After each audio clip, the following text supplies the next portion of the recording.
Dalam riwayat yang lain dari Adi bin Hatim radhiyallahu taala anhu, kata Adi bin Hatim, ya Rasulullah, inna la nas'aluka an ta'ati man ittaqa.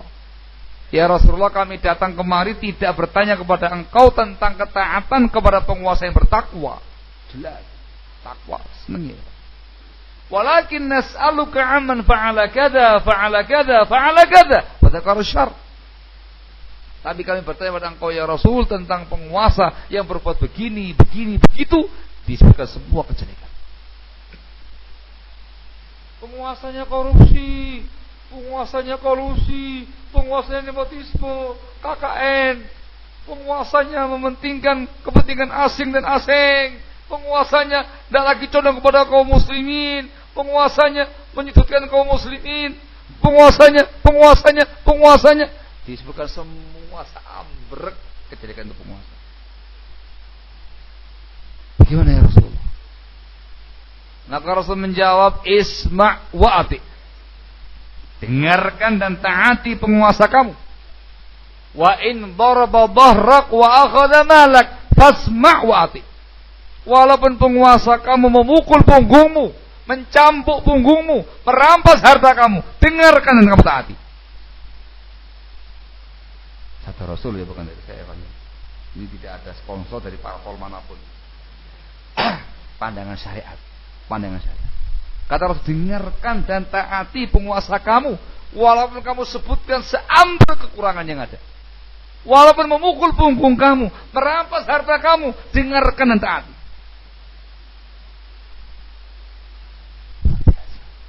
Sejauh itu ya. Sejauh itu. Dijelaskan oleh para ulama terkait dengan masalah penguasa ini. Diriwayatkan dari Al-Imam Al-Hasan Al-Basri rahimahullah, beliau menyatakan, wallahi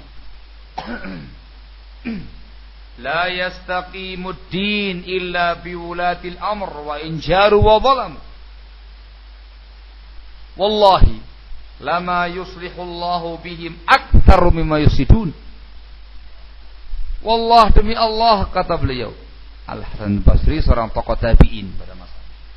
Sungguh demi Allah, agama ini tidak akan istiqomah, tidak akan lurus melainkan dengan penguasa, walaupun penguasa yang zalim, yang kejam. Sungguh demi Allah, apa yang Allah perbaiki, kemaslahatan yang Allah berikan melalui penguasa, itu lebih banyak dari apa yang mereka rusak. Mereka korupsi, mereka begini, mereka begitu, itu terkait dengan mereka pribadi. Mereka menzalimi rakyat dan segala macamnya, kecil dibandingkan dengan kemaslahatan yang Allah berikan kepada masyarakat dengan penguasa tadi. Ketentraman, ketenangan, keamanan, kesejahteraan, kedamaian, aturan-aturan yang jelas untuk kemaslahatan umum lebih banyak daripada kerusakan yang ada. Ini kenapa diminta untuk mentaati mereka. Al-Hafidh Ibn Rajab Al-Hambali rahimahullah dalam kitab beliau Jami'ul Hikam menyatakan, as-sam'u wa ta'atu li wulati umuril muslimin fiha sa'adatud dunya wa biha tantazimu masalihul ibadi fi ma'aishihim wa biha yasta'inuna ala idhari dinihim wa ta'ati rabbihim. Mendengar dan mentaati penguasa muslim, padanya ada kebahagiaan dunia. Mendengar dan mentaati penguasa yang muslim, padanya ada kebahagiaan. Dengan ketaatan kepada penguasa akan tertib, akan teratur kemaslahatan rakyat terkait dengan kehidupan dunia mereka. Dengan ketaatan kepada penguasa, umat Islam akan mampu menampilkan agama mereka dan akan mampu mentaati Rabb mereka, mentaati Allah Azza.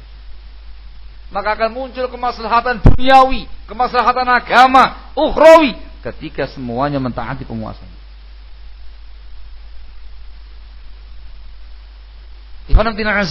Ketika penguasa itu tahu, paham, mengerti, semua rakyatnya mentaati dia, siap mendengar, siap taat, selain dalam perkara maksiat. Tolong ya, selain dalam perkara maksiat, maka dia akan tersanjung.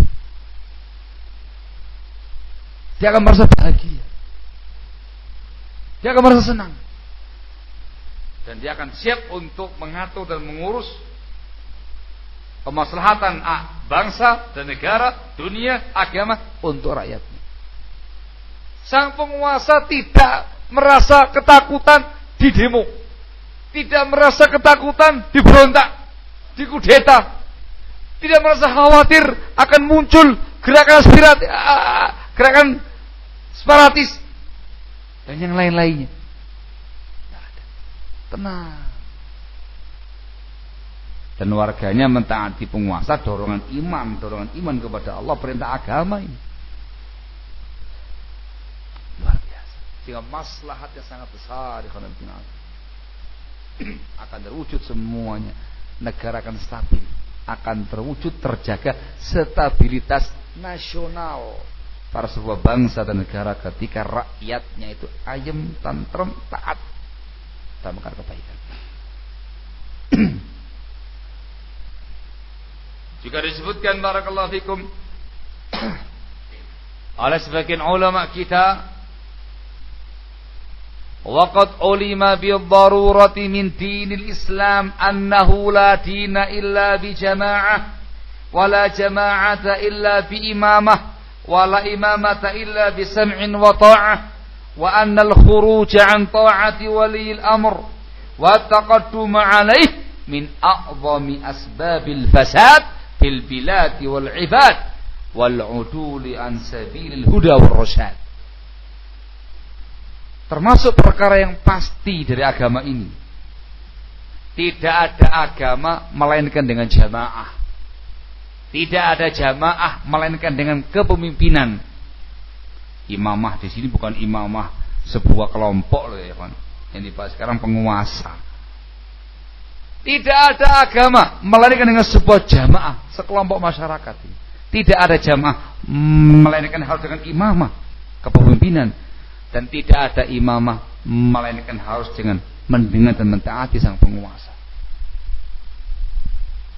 Dan telah pasti pada agama ini bahwasanya memberontak penguasa itu termasuk sebab yang paling besar terjadinya kerusakan pada negara dan pada warga. Dan termasuk kerusakan yang paling besar, orang itu menyimpang dari jalan petunjuk dan bimbingan.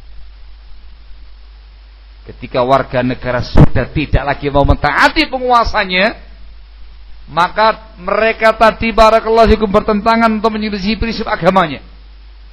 Dan yang kedua akan muncul sekian banyak kerusakan-kerusakan untuk warga dan untuk negaranya. Sekali lagi, Islam mengharamkan pemberontakan. Islam melarang menghinakan penguasa. Islam melarang mencaci maki, mencerca penguasa. Islam melarang menghujat mereka, apalagi di depan khalayak ramai. Islam menganjurkan kaum muslimin untuk mentaati mereka dalam perkara yang baik, sabar menghadapi kezaliman mereka, mendoakan kebaikan untuk penguasa-penguasanya, dalam rangka untuk satu, menenangkan suasana.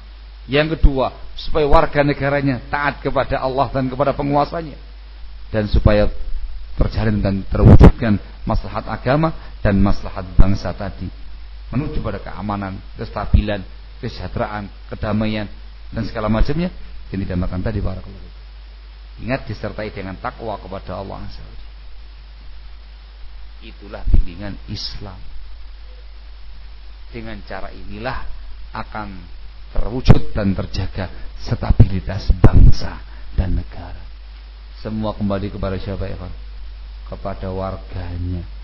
Dan yang dituntut untuk mewujudkan lebih adalah kaum muslimin, ya kita-kita ini. Jadi mulai dari masing-masing kita sampaikan kepada masyarakat yang lainnya, bersama-sama kita mewujudkan dan menjaga stabilitas bangsa dan negara dengan kita bertakwa kepada Allah Azza wa Jalla, menjadi masyarakat warga yang mukmin, warga yang saleh, baik hubungan dengan Allah Azza wa Jalla, baik hubungan dengan sesama, dan kita menjadi warga negara yang mentaati penguasanya walaupun dia zalim, walaupun dia kejam dan segala macamnya, dalam perkara yang ma'ruf. Barakallahu fikum, untuk menjaga ketenangan yang ada. Barakallahu fikum. Sudah jam 12 ya, sudah mendekati zuhur, dan memang temanya saya press sampai di sini saja. Insyaallah jelas. Jelas. Maka sekali lagi, tatkala kita bersama-sama bertanggung jawab, bersama-sama bergandengan tangan mewujudkan keamanan bangsa dan negara, menjaga, mewujudkan stabilitas bangsa dan negara, dan menghilangkan segala sesuatu yang merusakkannya, itu merupakan perintah agama, termasuk bimbingan agama, termasuk ibadah kepada Allah, termasuk iman kepada Allah Subhanahu wa ta'ala. Maka kita lakukan dengan spirit keimanan, kita kerjakan dengan motivasi ibadah kepada Allah Subhanahu wa ta'ala. Semoga bermanfaat, dan semoga Allah Azza wa Jalla menjaga bangsa dan negara kita dari semua makar-makar musuhnya, dan semoga Allah Azza wa Jalla menganugerahkan kepada bangsa kita, negara kita, keamanan, kesejahteraan, kedamaian, ketenangan dari semua sisi yang ada, dengan bimbingan dari Allah Azza wa Jalla dan Rasulnya sallallahu alaihi wasallam. Dan semoga Allah Azza wa Jalla memberikan taufiknya kepada masyarakat kaum muslimin secara khusus, dan masyarakat negara kita secara umum, sebagai warga negara yang mentaati penguasanya, warga negara yang bisa menjaga stabilitas bangsa dan negaranya. Amin ya rabbal alamin. Sementara cukup. Walhamdulillahirabbil alamin.